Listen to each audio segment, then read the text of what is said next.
gracias a Dios que nos permite tener estos medios, las redes sociales. Vamos a regalarle un aplauso a las redes sociales y al Señor que nos da estos medios y nos permite llegar. Sean ustedes bienvenidos y pues vamos a llevar la conferencia de hoy. Y antes de empezar, quiero pedirte un favor, ayúdame a orar y vamos a poner esto en manos del Señor, ¿vale? Señor, gracias te damos, Padre, gracias porque en este inicio de semana nos permites venir a buscarte, nos das este precioso y maravilloso libro, Señor, que es la Biblia, y nos das la bendición de estudiarlo, de escuchar tu palabra, de escuchar tu voz, y te pedimos que tú dispongas nuestro corazón, que seas tú quien nos hable, Señor, que seas tú a través de mí, que yo sea simplemente una herramienta, Señor, que todos podamos verte a ti, conocerte y enamorarnos más de ti, Señor, que todo esto sea para tu gloria, quita toda distracción y que seas tú alabado en este momento, en el nombre de Jesús. Amén, amén, amén. Pues vamos al día de hoy, el título de esta conferencia es La esperanza viva del cristiano. La esperanza viva. La conferencia pasada estuvimos con la introducción de Pedro, el saludo que hace Pedro en la primera carta. Pues primero se identifica él como el autor, ¿verdad? Yo, apóstol Pedro, apóstol de Jesús. Él se identifica, después identifica a los destinatarios, ¿verdad? Que eran 5 provincias en lo que es hoy actualmente pues Turquía, ¿verdad? Era Asia, Capadocia, Bitinia, y se me fueron los otros 2, ahorita te los digo, pero estaban en esta zona de Turquía, y esta se le conoce como una epístola general, una carta general, ¿sí? En la cual va dirigida a todos los creyentes. Pero la primera carta de Pedro tiene esa cualidad que no tienen las demás epístolas generales, que marca como el trayecto que iba a llevar esta carta en ese momento, pero no se queda solamente a estas 5 provincias que son Ponto, Galacia, Capadocia, Asia y Bitinia, sino que es en general para todos. Y en esta parte de la salutación Pedro nos identifica como peregrinos, ¿verdad? Como peregrinos, como personas que somos solamente viajeros momentáneos en este planeta Tierra, que no pertenecemos a este planeta. Y esto es una característica que pues todo cristiano debe presentar. Debes sentirte incómodo en el mundo, no debes amoldarte al mundo, sino te debe causar esa incomodidad sabiendo que tú no perteneces aquí. Sí, y además nos recuerda pues algo importantísimo, ¿no? El poder del evangelio, nuestra identidad en el Señor. Y nos da pues una parte hermosa, que es que fuimos escogidos por Él, por su presciencia, ¿sí? No presencia, presciencia, su conocimiento, ¿sale? Entonces, esto es muy, muy importante. Y hoy vamos a leer los versículos del 3 al 9, y dice la palabra de Dios: Bendito sea el Dios y Padre de nuestro Señor Jesucristo, que según su grande misericordia nos hizo renacer para una esperanza viva, por la resurrección de Jesucristo de los muertos, para una herencia incorruptible, incontaminada e inmarcesible, reservada en los cielos para ustedes, que son guardados por el poder de Dios mediante la fe, para alcanzar la salvación que está preparada para ser manifestada en el tiempo postrero, en lo cual ustedes se alegran, aunque ahora por un poco de tiempo, si es necesario, tengan que ser afligidos en diversas pruebas, para que sometida a prueba su fe, mucho más preciosa que el oro, el cual aunque perecedero se prueba con fuego, sea hallada en alabanza, gloria y honra cuando sea manifestado Jesucristo, a quien aman sin haberle visto, en quien creyendo, aunque ahora no lo vean, se alegran con gozo inefable y glorioso, obteniendo el fin de su fe, que es la salvación de sus almas.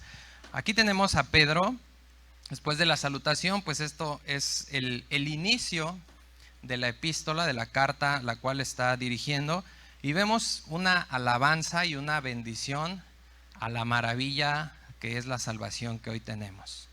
Esta parte se le conoce como doxología. La doxología es eso, una alabanza a Dios, demostrar que es Dios, ¿sí? Y entonces Pedro inicia diciendo: Bendito el Dios y Padre de nuestro Señor Jesucristo. Esto era muy común en los judíos, era una frase que, mira, en el día se la aventaban, este tipo de inicio: bendito sea el Señor, se la aventaban los judíos 54 veces al día, porque hacían una oración que se llama las 18 bendiciones, y en cada bendición al final terminaban diciendo, bendito sea el Señor. Entonces al día se le echaban 54 veces, 7 días a la semana y 365 días al año. Son cerca de 168,000 veces al año que los judíos decían, bendito sea el Señor.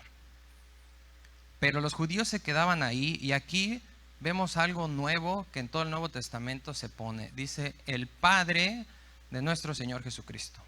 Antes se conocía solamente como Jehová, el libertador de Egipto. Jehová, el creador. En el Antiguo Testamento muy pocas veces se le decía Padre. Era muy difícil. De hecho, los judíos así súper ortodoxos, hermanos y amigos que nos visitan, incluso no mencionaban el nombre de Jehová. Era algo sumamente difícil que alguien, un judío ortodoxo, lo hiciera. Y los escribas, que eran los estudiosos de la ley, eran los únicos que lo podían escribir, y tenían una pluma especial para escribir solamente Jehová, y guardaban la pluma. Y entonces, ¿quién vino a romper esto? Jesús. Jesús vino a hacer aquí de entrada un cambio en la mente de todos, llamándolo mi Padre, mostrando esa relación filial, además de la relación divina que tenían, mostrando esa relación filial a la cual tú y yo hoy somos invitados, y ya somos parte algunos de esa relación filial.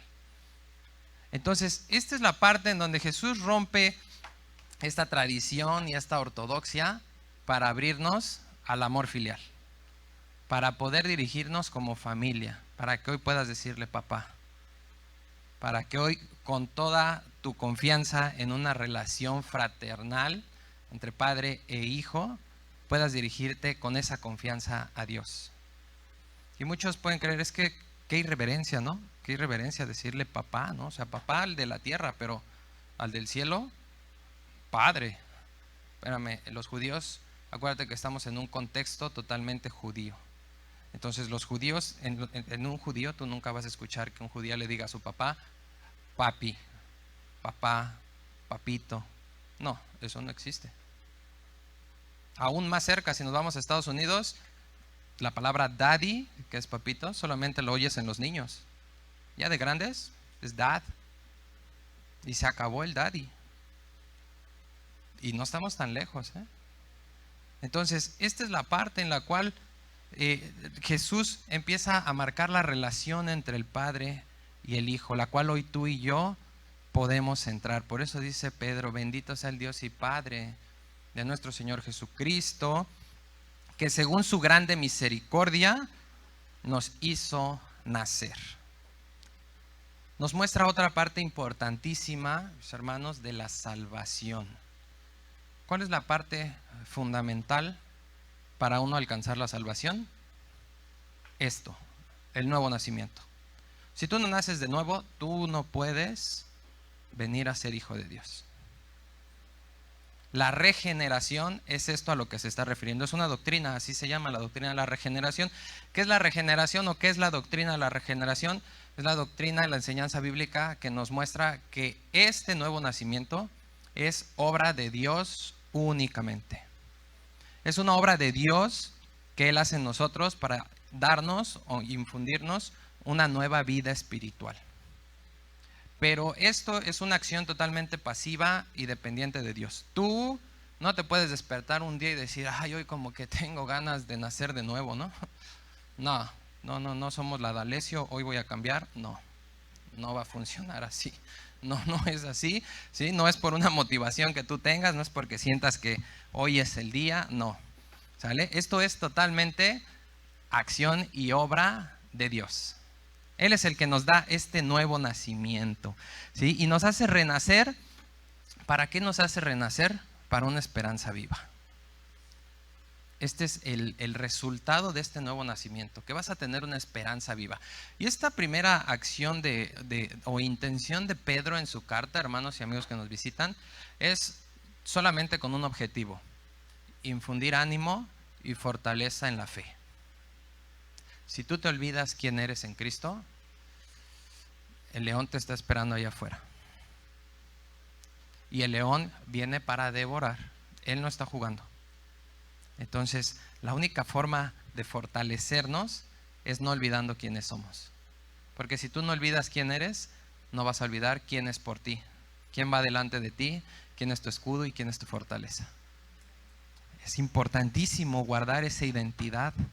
Es de suma importancia mantener esta identidad. ¿Por qué? Porque acuérdate que en el contexto histórico de esta carta, acababa de pasar el incendio romano, de ahí del verano del año 64 antes de Cristo, después de Cristo, perdón, en donde Nerón había prendido fuego a Roma y había culpado a los cristianos. Entonces la persecución se venía, pero con todo. Y Pedro era alguien que estaba acostumbrado a la persecución. Él ya había pasado por esto también. Recordemos, así empezó con Jesús. De los 12 que quedaron, de los 10 que me quedaban, ¿verdad? Dice la canción, así cantaba el Señor Jesucristo. Yo creo cuando se empezaron a ir todos y quedaron 12 nada más. Y a ellos también les dijo, ¿y qué? ¿Ustedes se van a ir? ¿Y qué fue lo que dijeron? No importa la persecución, Señor. ¿A dónde más iré si solo en ti tengo palabras de vida eterna? Entonces, mi hermano, tú no puedes olvidarte de esa identidad ni apartarte de Cristo, porque entonces somos presa fácil. Y aquí Pedro lo primero que hace es esto: infundir aliento a la iglesia primitiva y actualmente a nosotros los cristianos, porque pues esto es algo que es necesario en nuestra vida para poder mantenerlo. Y hay algo que aquí está, híjole, súper clarísimo para aquellos que tienen duda acerca de si la salvación se pierde o no se pierde. Dice que tenemos una esperanza viva por la resurrección, de Jesucristo entre los muertos. Esta esperanza viva es, primero ya lo vimos, es iniciativa amorosa de Dios, completamente de Dios, y es algo que está completamente seguro, porque es Dios quien lo da. Y nadie más lo puede quitar si no es Dios. Y ahora, si Dios le puso el título de vida eterna, pues ¿te podrá quitar algo que es eterno? No le hubiera puesto vida eterna, ¿no? Te hubiera puesto pues prospecto de vida eterna. Y ahí vemos, ¿no? El contrato de 3 meses, a ver si la haces y firmamos contrato nuevamente, y si no, ahí nos vemos. Pero de entrada es vida eterna, es seguro, Dios no titubea. Esta esperanza viva en el Nuevo Testamento se dirige a la esperanza viva con 3 adjetivos. Dice que es buena, ahí en 2 Tesalonicenses 2:16. Dice también que es bienaventurada en Tito 2:13. Y aquí pues en Primera de Pedro vemos que dice que es viva. Esta palabra bueno hace referencia a que esta esperanza en su carácter siempre va a ser beneficiosa. La bienaventuranza, ya lo sabemos, si no lo sabes, es aquella bendición, aquella felicidad o ser afortunado de la forma más suprema y sublime que pueda haber. Y pues que está viva es eso, que está viva. Está viva. Y algo que es vivo es real. Es una esperanza real a la cual Dios nos está llamando. Es una esperanza viva porque aquel que nos dio esa esperanza no está en una imagen, no está en una iglesia de muros, en un edificio, en una construcción. Está vivo a la diestra del Padre por ti y por mí. Por eso es que tú y yo tenemos una esperanza viva. Y porque además de que Él está vivo, Él venció nuestras 2 mayores amenazas que tenemos en este mundo. ¿Cuáles son? El pecado y la muerte. Están vencidos. Están anulados. No tienen ya efecto en nosotros. Es por eso que tenemos esta esperanza viva. Podemos estar gozosos en esta esperanza viva. Y además de todo, esta esperanza nos dio entrada a una eternidad gloriosa con Él a su lado. O sea, es algo de verdad que es increíble. ¿Y cómo sabemos que esta esperanza viva es esa vida eterna? Mira, adelantito en 2 de Pedro, capítulo 3, versículo 13. Ahí Pedro nos dice claramente cuál es la esperanza que estamos teniendo nosotros. 2 de Pedro 3:13 dice: pero nosotros esperamos, según sus promesas, ¿qué esperamos? Cielos nuevos y tierra nueva, en los cuales mora la justicia. Eso es lo que tú y yo esperamos. Regresar a casa. Esa es casa. Ahí es donde Dios nos quiere. Ahí es donde dice la Biblia que ya estamos sentados. Ya estamos sentados en esos lugares. Ya está todo listo para que lleguemos. Jesús mismo fue a prepararte morada en ese lugar. Y si no te gusta el morado, pues ya lo hablas con Jesús y le dices que te lo cambie. Esto es increíble, mis hermanos, porque esto es la herencia que tenemos en contraste a cualquier herencia que puedes tener en la tierra. Perecedera, contaminada, corruptible. El dinero, ¿cuánto te va a durar? Un carro, ¿cuánto te va a durar? Tus zapatos, ¿cuánto te duran? O sea, cualquier cosa en este mundo no se compara con esa herencia que nos está esperando, hermanos.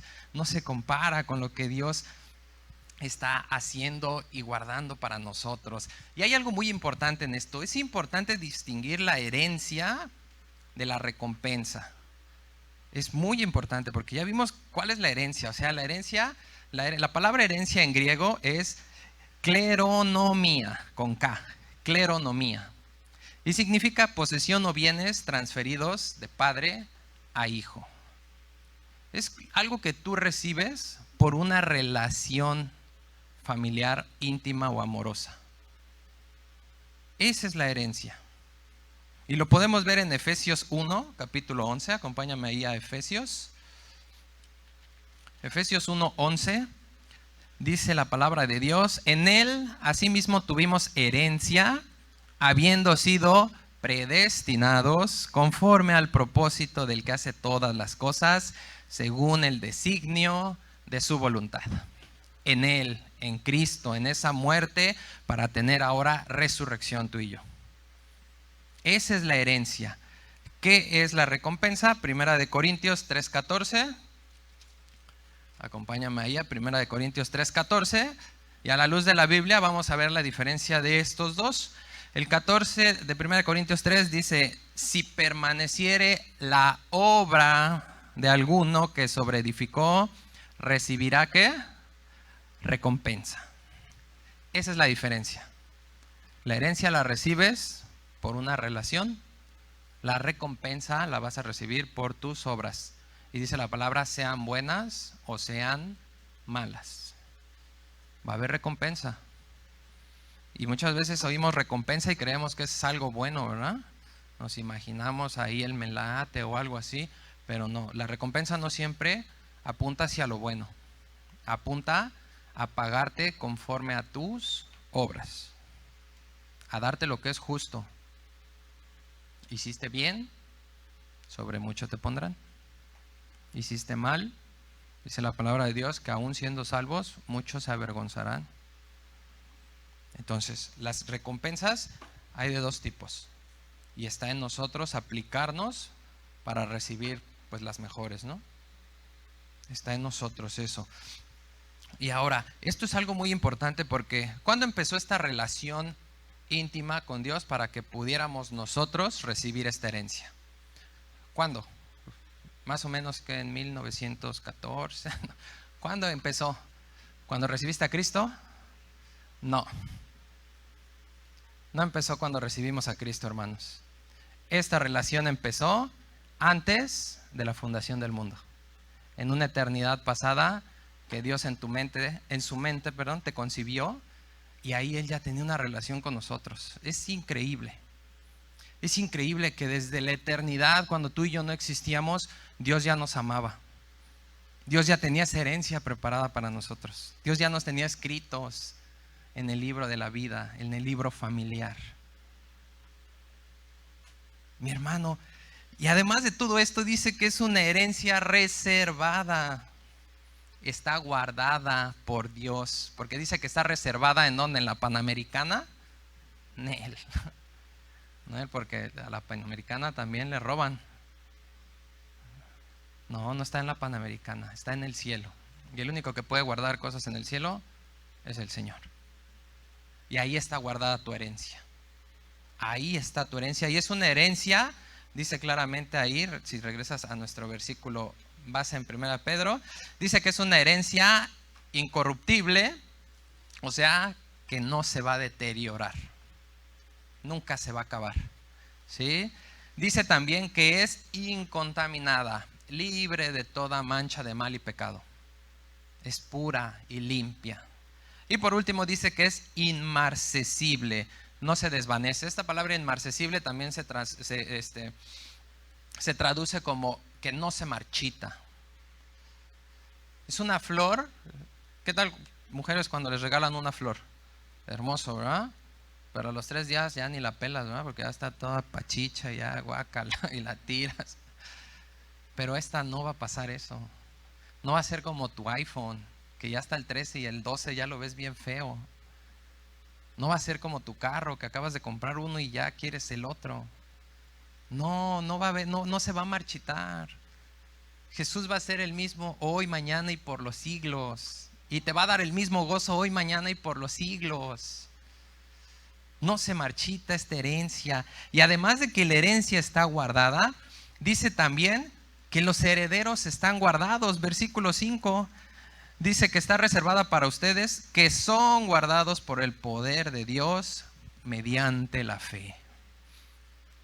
Cuando vino este nuevo nacimiento, Dios nos da el don de fe, y gracias a ese don de fe, hoy tú y yo como herederos también somos guardados por el poder de Dios. Mira, ¿qué caso tiene tener una herencia guardada por Dios y nosotros a nuestra suerte? O sea, herencia perdida, no la vamos a recibir nunca.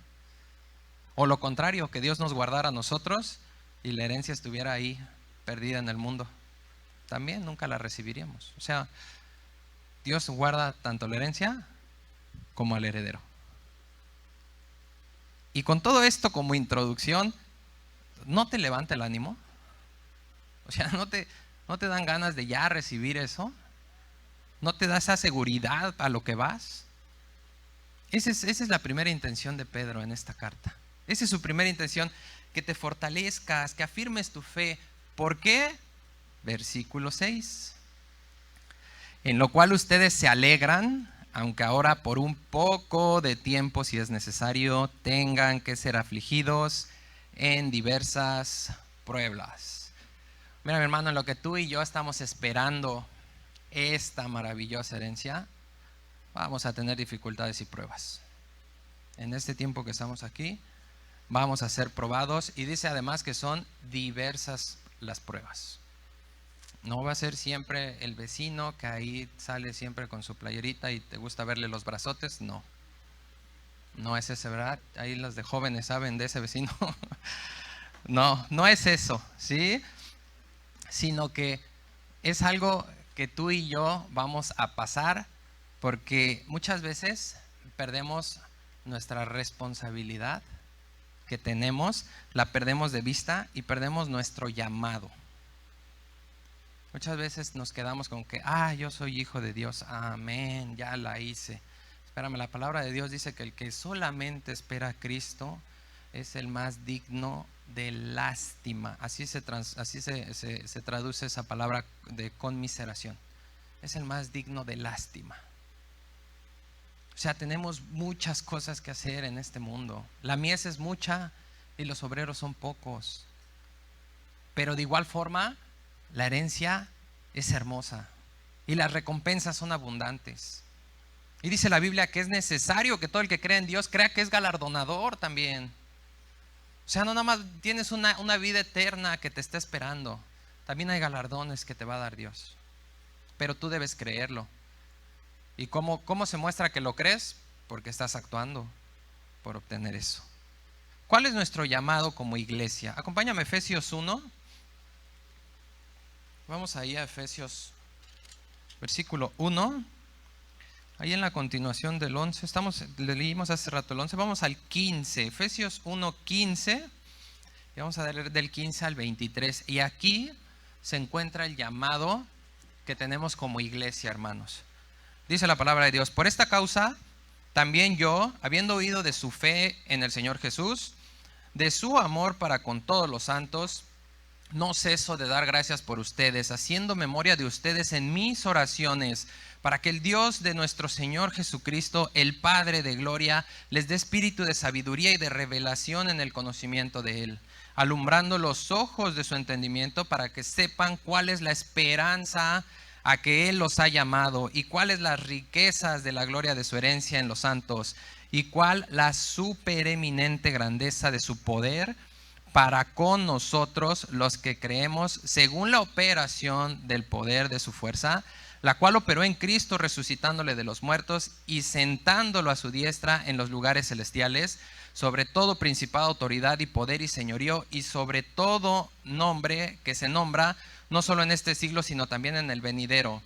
Y sometió todas las cosas bajo sus pies, y lo dio por cabeza sobre todas las cosas a la iglesia, la cual es su cuerpo, la plenitud de aquel que lo llena en todo. Está grande el llamado, ¿verdad? ¿Y habías recordado que ese es tu llamado? Pasa por tu mente que todo lo que hay en este mundo, Jesús lo puso bajo los pies de la iglesia, y que tú eres la iglesia. Pasa por tu mente que la plenitud de aquel que murió en la cruz para que tú tengas vida se tiene que reflejar en ti.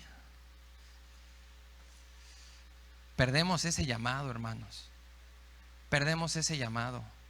Nos concentramos en que, ay, sí, Dios es bueno, Señor, ayúdame con mi negocio a que se levante, ayúdame con mi matrimonio, ayúdame con mi hijo, ayúdame y ayúdame y dame y dame y dame. Dios te va a dar, sí, Dios te va a dar. Dios quiere que tu negocio vaya bien, sí, que tu familia esté bien, sí. Dios quiere lo bueno para ti, sí. Pero Dios quiere gloria y quiere que lo ames por sobre todas las cosas en primer lugar. Y este es el llamado que tú y yo tenemos. Y esto es lo que perdemos de vista. Y por eso es que Pedro nos recuerda todo lo que nos espera. Nos recuerda todo lo que Dios tiene para nosotros. Todo lo que Dios ha hecho por nosotros. ¿Para qué? Para que agarremos fuerza, porque las pruebas, dice claramente ahí, si regresamos a nuestro versículo base, dice: lo cual se alegran por un poco de tiempo, si es necesario, tengan que ser afligidos en diversas pruebas. Yo quiero hacerte una pregunta en esto. Bueno, antes de hacerte una pregunta, déjame explicarte primero qué es la prueba. La prueba, esta prueba, aquí habla de estas dos palabras. Hay dos palabras que utiliza aquí Pedro. En esta primera, que dice las diversas pruebas, es peirasmos en el griego, así como suena, peirasmos. Y significa un examen para poner a prueba de forma experimental, o sea que lo vas a experimentar, ¿sí? Lo vas a vivir. Y esta prueba tiene el propósito de hacer que la persona tropiece. Sí, ese es el propósito de la prueba. Hacer que tropieces. Ay, qué duro es el Señor. No, Dios nos ama. Porque este tipo de prueba tiene un propósito, que es que tropieces. Pero tiene un efecto, que es un beneficio para tu vida. Va a ser siempre en beneficio para tu vida esta prueba. Nunca va a ser en beneficio para Dios, porque Dios no requiere de un beneficio nuestro. Nosotros requerimos del beneficio de Dios. Pero ¿sabes qué? Esta prueba, su efecto también puede volverse a un efecto negativo. Y Dios lo permite. Eso va a depender de nosotros. Y dice aquí Pedro, al igual que Pablo, dice que seremos sometidos a prueba por un poco tiempo, ¿verdad? Aquí Pedro, igual que Pablo, hermanos y amigos que nos visitan, hace referencia a las pruebas en base y en contraste con la eternidad. O sea, no creas que porque dice un poco de tiempo, pues es que ya llevo 3 días y no pasa esto. No se trata de 3 días. Ese poco de tiempo pueden ser días, pueden ser meses o pueden ser años. Voltea a ver Éxodo. ¿Cuánto duró la prueba? Y es un poco de tiempo. Comparado a una eternidad, lo que sufras de tiempo no tiene comparación a una eternidad. No hay comparación. Por eso es que Pedro y Pablo así lo llaman. Pedro, ¿qué decía? Esta leve tribulación momentánea. Y si vueltas a ver la vida de Pedro y dices, o sea, Pedro, espérame, ¿leve? O sea, no manches, ¿no? Sí. ¿Cómo leve?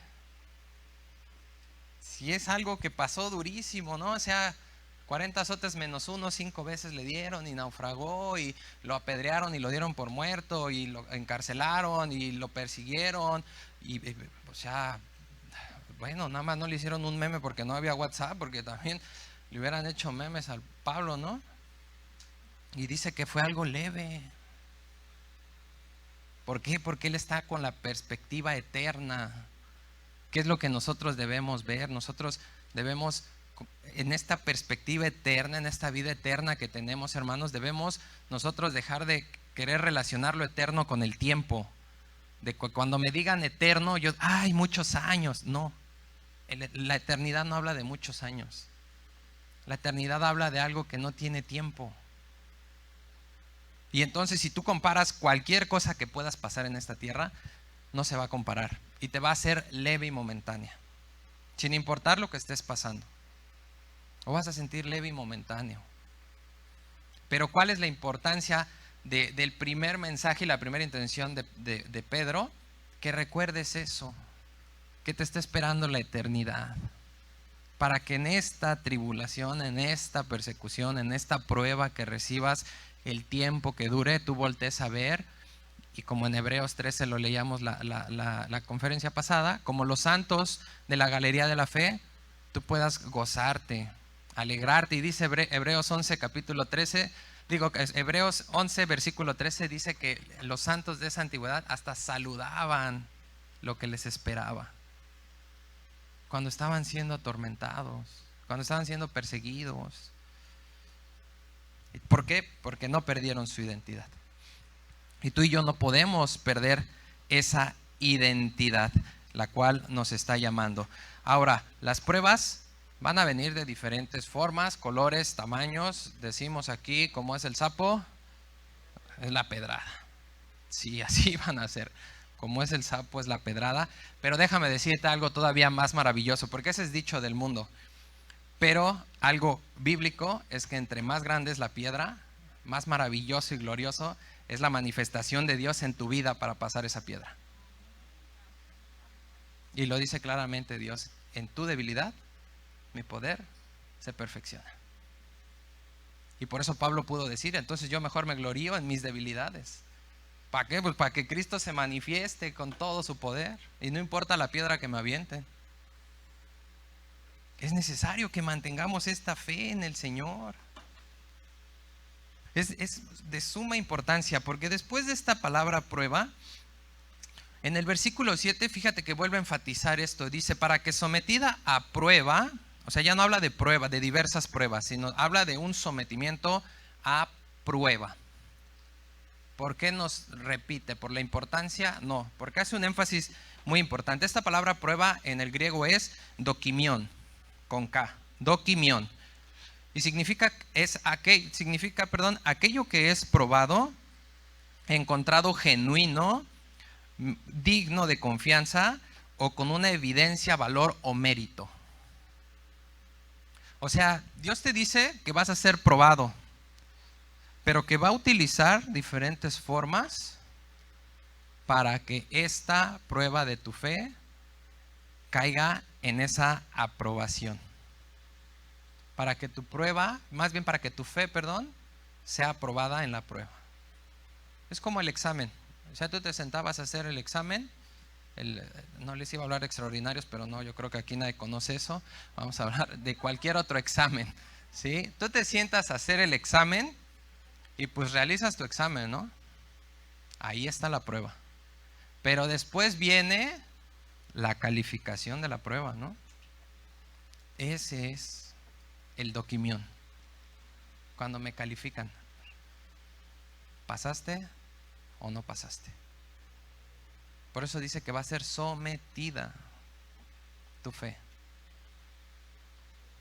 Es sometida tu fe. Esto es muy importante. ¿Y por qué Dios nos estará probando? Bueno, porque, mi hermano, una vida sin dificultades, a lo único que nos va a llevar es a una fe superficial. O sea, y yo creo que todos lo vivimos aquí. ¿Qué tal cuando todo nos va bien? Ni me acuerdo del Señor, ¿verdad? Jaja, jiji, y cuando aprieta la situación, entonces sí es cuando, ay, Dios mío, ayúdame, ¿no? Jehová es mi pastor y nada me faltará, y ahí sí vengo y empiezo a orar y me acuerdo. Cuando todo va bien, nos lleva a una fe superficial. Ese es el resultado de que todo vaya bien en nuestra vida. Mira, Charles Spurgeon dice lo siguiente: no nos engañemos, Dios nunca nos dio fe, para entretenernos. Debemos saber que tendremos pruebas porque la prueba es el elemento de la fe. Y ahí Charles Spurgeon continúa diciendo que es como un diamante en bruto, que si no es pulido, nunca sale su valor ni su belleza. Nunca va a salir. Tú te puedes encontrar un diamante enorme, pero si no pasa por ese proceso de corte, por ese proceso en el cual lo pulen, por ese proceso en el cual lo van probando y lo van afirmando hasta que termina como una joya preciosa, ese diamante no vale nada. Esto es necesario en nuestra vida, mis hermanos. Aquí lo dice, si es necesario, pues claro que es necesario. Es necesario en nuestra vida. Siempre nosotros estar sin dificultades nos va a llevar a moldarnos al mundo. Siempre. No hay otro camino. Cuando tú estás bien cómodo y en tu zona de confort, te lleva a moldarte al mundo. ¿Y qué es lo que nos pidió el Señor en Romanos 12:2? Yo creo que ese se lo saben de memoria, ¿verdad? Pero si no te lo sabes, te lo voy a leer. Romanos capítulo 12, versículo 2. Dice la palabra de Dios: no te conformes a este siglo, sino transfórmate por medio de la renovación de tu entendimiento para que compruebes cuál sea la buena voluntad de Dios, agradable y perfecta. Mira, mi hermano, Pedro nos acaba de recordar que nacimos de nuevo. Entonces, si naciste de nuevo, pues es coherente que necesitas un nuevo entendimiento, ¿verdad? No puedes llevar una nueva vida con el mismo entendimiento. No puedes ir a comprarte un Ferrari y meterle el motor del bocho. ¿Quién haría eso? Entonces el Señor te está metiendo el motor del Ferrari en tu mente. Pero nosotros somos los que negamos de eso. Nosotros somos los que frenamos esto en nuestras vidas. ¿Por qué? Porque a lo mejor tú estás pensando, bueno, es que pues tú no sabes, ¿no? Lo que yo estoy viviendo ahorita. O sea, sí, pues tú a lo mejor no estás sufriendo, ¿no? Y dices bien fácil, sí, no, pues es necesario. Pero tú no sabes mi sufrimiento ni mi pesar. Sí, efectivamente yo no lo sé. Pero tú tampoco sabes lo que Dios está haciendo en tu vida para tu bien en tu futuro.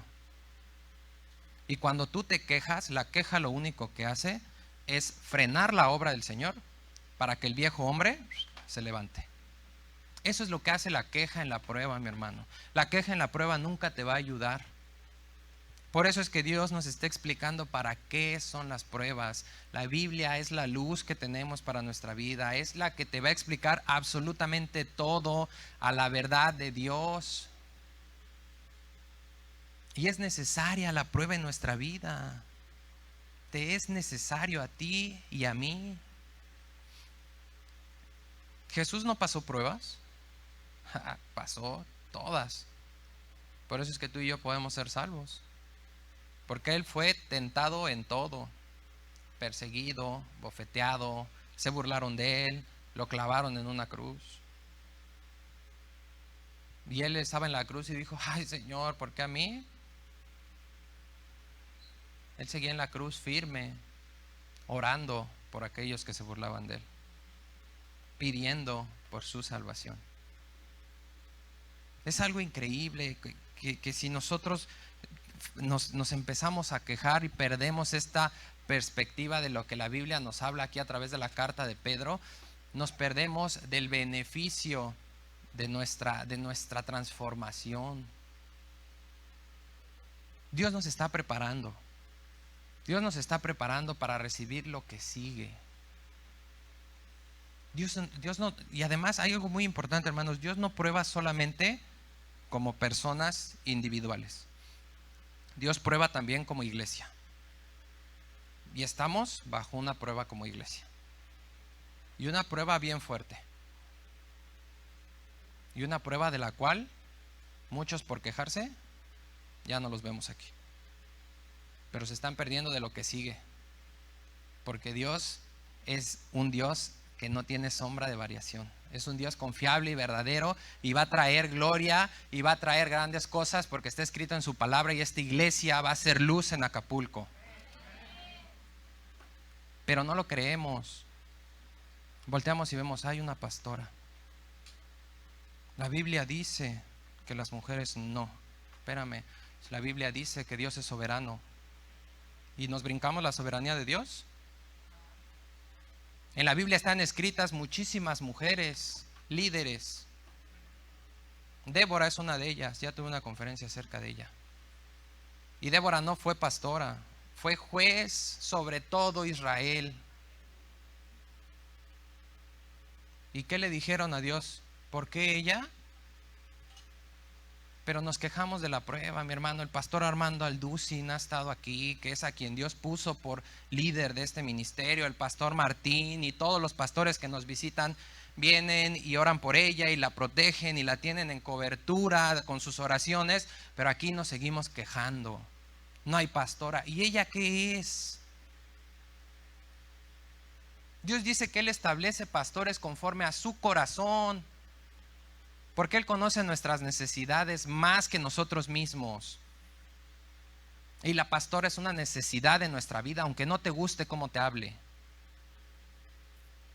Nosotros no hablamos bonito tampoco, pero por lo general lo que no nos gusta es lo que más nos ayuda. Pero para quejarnos, los primeros. Pero para ponernos en acción y levantar la mano y decir, yo, heme aquí, Señor. A mí apriétame, a mí úsame, a mí quebrántame en la prueba.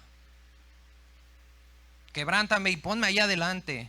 No porque no quiera una pastora, sino por amor a ella, porque quiero apoyarla y yo sostenerla y que ella no tenga esa carga y yo la quiero cargar. Para eso sí, nadie, ¿verdad? Esto es lo que frena el crecimiento en todos nosotros. ¿Por qué? Porque Santiago 1, 23 y 24, dice claramente que nos vemos en un espejo y solamente vemos nuestro rostro natural, nuestra naturaleza caída. Y yo me veo y digo, no, yo estoy bien. Pero este es el espejo verdadero, y dice el 24 que salimos y olvidamos quiénes somos realmente. Y la Biblia dice que tú y yo no somos nada, somos polvo. Somos pecadores y estamos muertos en nuestros pecados. Pero nosotros yo no creo necesitarlo. No, espérame, si tú piensas que no lo necesitas, eres el que más lo necesita. Hay algo increíble en la Biblia. Job, acompáñame a Job 1. El libro de Job, capítulo 1, versículo 8. Job, un hombre que fue probado de una manera durísima. Pero mira cómo Dios mismo es quien describe a Dios, a Job, perdón. No es ningún ser humano, es Dios mismo quien dice esto. Job 1:8. Jehová dijo a Satanás: ¿no has considerado a mi siervo Job, que no hay otro como él en la tierra, varón perfecto y recto, temeroso de Dios y apartado del mal? Oye, ¿él necesitaba ser sometido a prueba? Sí lo necesitaba. ¿Sabes qué es lo que hace el fuego en nuestra vida? Saca las impurezas de nuestro corazón. Nos permite ver lo que realmente hay en nuestro corazón y que tú y yo no conocíamos. Job, aquí lo describe Dios de una forma intachable. Pero cuando le vino el fuego, ¿qué salió de Job? El orgullo de su integridad. Eso fue lo que salió de Job. Y Job no sabía que era orgulloso en su integridad. ¿Y por qué lo hizo Dios? Por amor. Y después de ser descrito así, ¿cómo termina Job diciéndole a Dios? De oídas te había oído y ahora te conozco. Un hombre intachable apenas conoce a Dios. Y tú y yo tenemos esta descripción, aunque sea en nuestro Facebook, ahí que alguien nos ponga, qué chido eres. No. Tú y yo, claro que necesitamos también la prueba. Es necesaria la prueba en nuestra vida, mi hermano, para que para que Dios nos muestre a nosotros, porque Dios no necesita saberlo, Él ya lo sabe. Dios no te prueba para Él saber algo de ti, Él ya conoce todo de ti. Él te formó en el vientre de tu madre, Él te hizo, Él te tejió, te puso cada parte que tienes. Él conoce tus pensamientos, aún tus palabras antes de que salgan de la boca. Él ya las sabe. Lo que hace es por amor, demostrarte qué es lo que hay en tu corazón. ¿Para qué? Para que esa impureza se la puedas entregar al Señor, puedas trabajar con eso y esa impureza que te va a apartar de Dios sea quebrantada. Dios no te quebranta a ti como persona, Dios quebranta tu corazón porque ahí están tus ídolos que te apartan del Señor. Eso es lo que hace Dios a través de la prueba. Pablo es otro ejemplo del quebrantamiento. Un quebrantamiento continuo. Él oró para que le quitaran el aguijón de la carne. ¿Y qué le dijo el Señor? Nel. Y que te siga bofeteando. Él lo permitió y era continuo. Y Lucas, el médico, era su médico particular. Estaba pegado a Pablo y lo atendía. Y Pablo no la pasó bonito, hermanos. Terminó su vida en la cárcel más tremenda y terrible que había en Roma. Era una cárcel subterránea donde había 3 niveles y Pablo estaba en el último nivel, en el calabozo más profundo, oscuro, frío y húmedo. El invierno se acercaba. ¿Y cuáles fueron las últimas palabras de Pablo en 2 de Timoteo, que esa es su última carta? No fueron palabras de angustia. No fueron las palabras de Buda, busquen la verdad. No. Seguía, Timoteo, ánimo, no pasa nada, agárrate de la vida eterna, Timoteo, fortalécete, levántate, aviva el fuego que hay en ti. Oye, él en la cárcel, él sabía que ya era su última carta, él ya sabía que de ahí no iba a salir. Es de verdad increíble cómo Pablo mantuvo la templanza en esto. ¿Y qué fue lo que dijo? Mira, acompáñame a 2 de Timoteo. 2 de Timoteo capítulo 1. Y vamos a los versículos, al versículo 12. 2 de Timoteo 1:12. Pablo en esta última prueba dice: por lo cual, asimismo padezco esto, pero no me avergüenzo, porque yo sé a quién he creído y estoy seguro que es poderoso para guardar mi depósito para aquel día.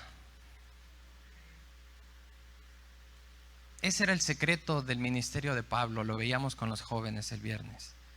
La dependencia total del poder de Dios en su vida. No era el superhombre, no eran sus capacidades, no era su oratoria, no era su intelecto. Era su humildad y su dependencia y saber que sin Dios no puede. Y saber que todo funciona para bien. Y saber que lo que él escribió, lo escribió con toda convicción, diciendo: todo lo puedo en Cristo que me fortalece. Eran palabras reales, respaldadas con su testimonio y su vida. ¿Y nosotros cómo estamos con las pruebas, mi hermano? Amigo que nos visitas, lo que estamos pasando es el principio de dolores. La situación se va a poner más fuerte. El coronavirus es lo que apenas empezó. ¿Y lo que sigue? ¿Cómo lo vas a soportar? ¿Cómo vamos a soportar lo que falta? ¿Cómo vas a soportar otro temblor? ¿Cómo vas a soportar una crisis económica? ¿Cómo vas a soportar una prueba en tu familia? Un disgusto, un hijo que se pierde, un hijo que se enferma, un familiar que se muere. ¿Cómo vas a soportarlo? Lo único que tenemos es esta esperanza viva, mis hermanos, y un corazón que no ha sido quebrantado no puede ser usado por Dios. No lo puede bendecir porque se va a creer merecedor ese corazón de lo que está recibiendo. No le puede dar dones porque el corazón va a creer que son sus capacidades, que Él las produce. No le puede dar poder y autoridad porque va a alardear y se va a ensoberbecer y va a abusar de ese poder. A Pablo le dio lo que le dio, a Pedro le dio lo que le dio porque ellos se humillaron y se mantuvieron firmes bajo la prueba. Perseveraron en eso, se mantuvieron. ¿Y cómo lo pudieron hacer? Por esta esperanza. Por esta esperanza, porque con este versículo termino. Primera de Juan, capítulo 3, versículo 3. Y esto fue lo que transformó a estos grandes hombres de Dios. Pero esto también te puede transformar a ti. Esto no es exclusivo de ellos. Dios nos sigue llamando, Dios sigue tocando la puerta. Está esperando que tú le abras. Dice la palabra de Dios, 1 Juan 3:3. Y en esto sabemos que nosotros le conocemos. Si guardamos, 3:3, estoy acá.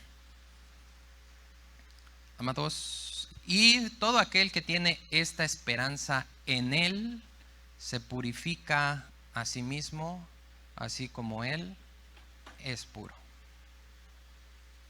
Dios nos llamó a obediencia. Dios quiere purificarte de todo eso que te hace daño. Sus pensamientos no son nuestros pensamientos, hermanos. Desde un principio Dios puso los límites totalmente inalcanzables. Sus caminos no son tus caminos. Tu plan no es el de Él. Pero dice que sus pensamientos son para bien y leímos que su voluntad es buena, agradable y perfecta. Nosotros queremos respuestas. Dios quiere que le creas. Nosotros queremos entendimiento. Dios simplemente quiere que confíes en lo que Él te dice. Mi hermano, es tiempo de que nos mantengamos firmes, que dejemos que nuestra fe sea refinada, porque dice que va a ser encontrada en alabanza, gloria y honra. La pregunta es, ¿sí me va a encontrar el Señor? Que mi fe le da alabanza, le da gloria y le da honra, y me va a poder compartir de eso cuando venga. ¿Realmente mi fe me está llevando a la salvación de mi alma? Que ese es el fin. Es una promesa que Dios va a estar contigo. Jesús lo dijo, estaré contigo hasta el fin del mundo. Y eso no quiere decir que cuando se acabe el fin del mundo Jesús ya se va, no. Jesús en esta parte, mis hermanos y amigos que nos visitan, dice que aún todo lo que está escrito en el Apocalipsis pasara en este momento y lo estuvieras viviendo, Él va a estar ahí y te va a sostener y no te va a dejar y Él va a ser tu fortaleza. ¿Lo crees? Vamos a dar un aplauso al Señor.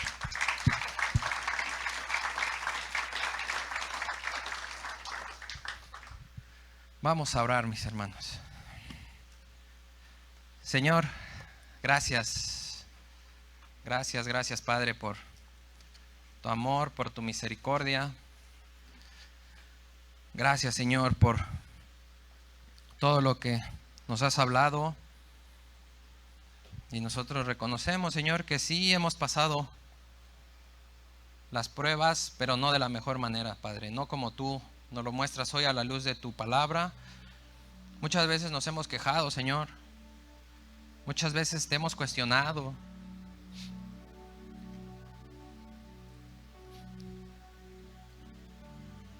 Muchas veces te hemos dicho, ¿dónde estás? Con resentimiento, con ira.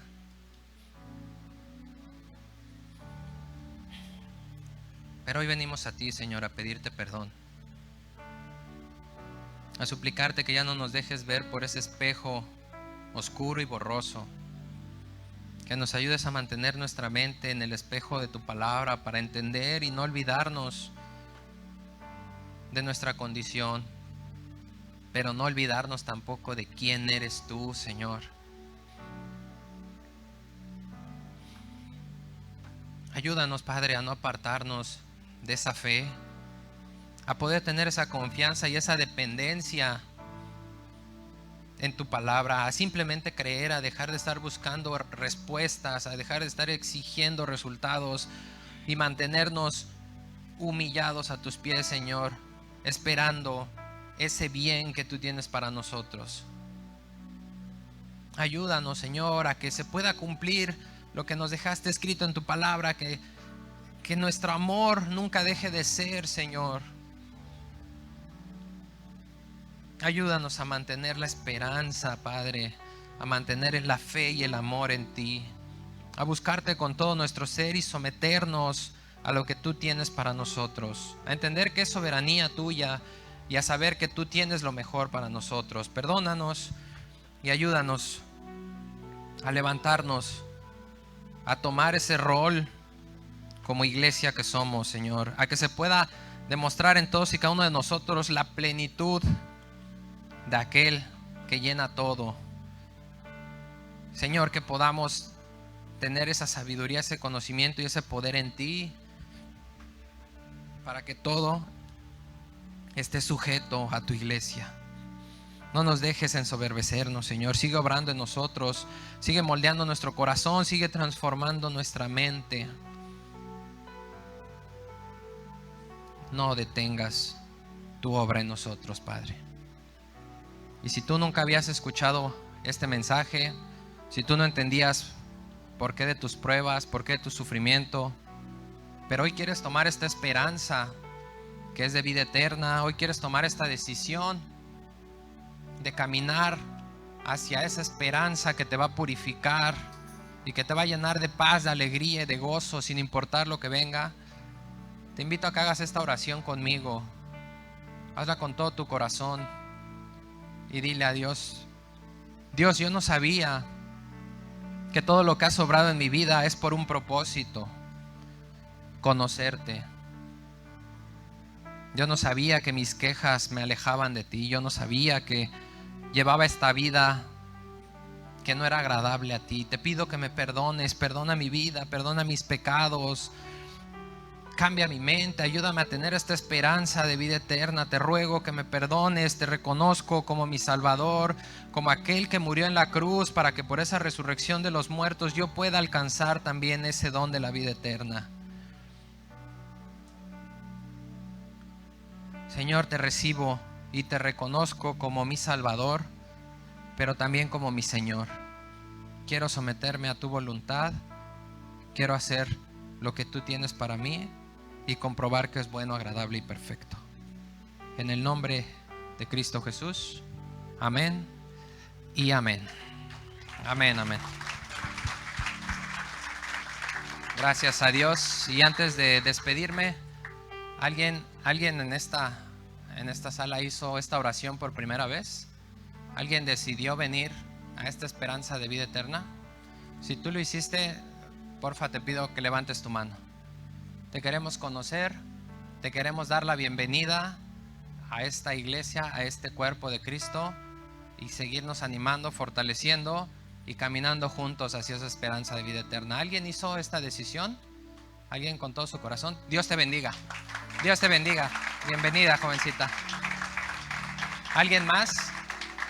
¿Alguien más hizo esta oración con todo su corazón? ¿Alguien decidió hoy venir a esta esperanza? Que no te dé pena, es algo que no es de qué avergonzarse, no es una esperanza que avergüenza, sino es una esperanza real, viva y que te va a llevar al camino de tu felicidad. ¿Alguien más tomó esta decisión?